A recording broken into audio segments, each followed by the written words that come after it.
50 लोक आहेत, गोंदीमध्ये 50. एकच हातवर करायचं, एकच.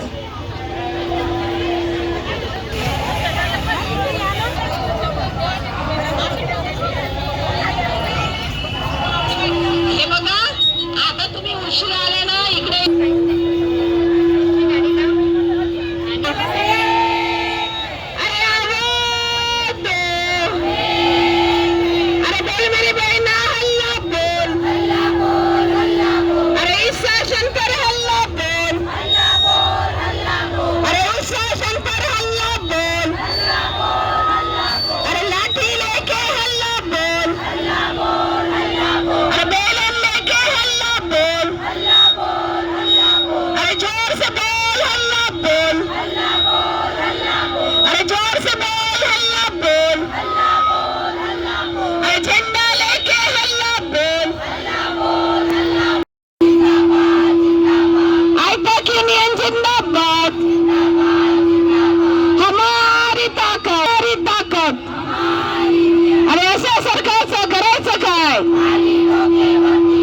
अशा सरकारचं करायचं काय?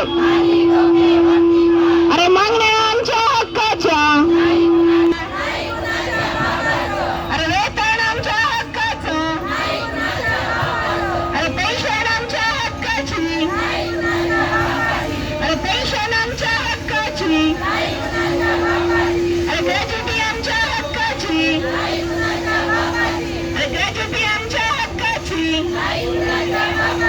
अंडर सहारे नागपूर जिल्हा सेक्रेटरी आहे, अंगणवाडी बालवाडी कर्मचारी युनियन.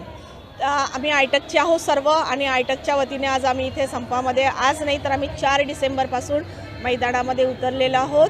इथे संपामध्ये आमचे सगळे नागपूर जिल्ह्यातील सर्व प्रकल्पस्तरीय आम्ही आंदोलन करत आहोत. इथे आमचं नागपूर ग्रामीण आणि नागपूर शहर आहेत.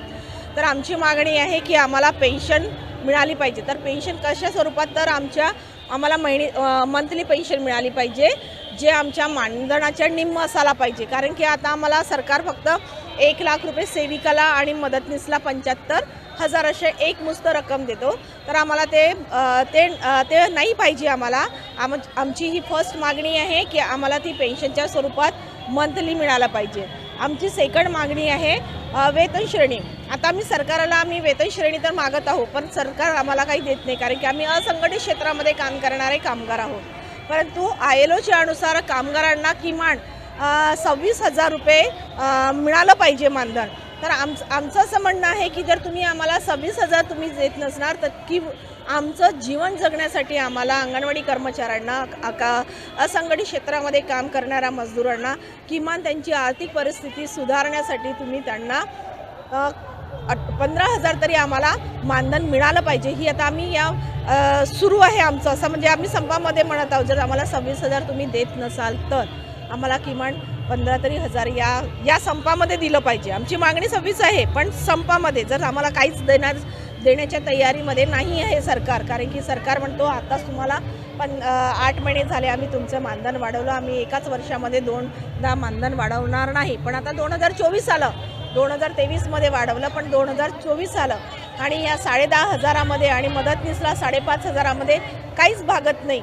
तर ही पूर्ण झाल्या नाही तर आपला जर आमच्या मागण्या जर पूर्ण नाही झाल्या तर आम्ही हे आंदोलन तीव्र करू.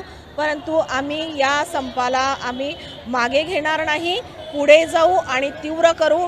आणखी सरकारच्या विरोधामध्ये आम्ही जोरदार उग्र आंदोलन करू. जर वेळ आली तर आम्ही या सरकारला 2024मध्ये सडो की पडो करून सोडणार आहोत.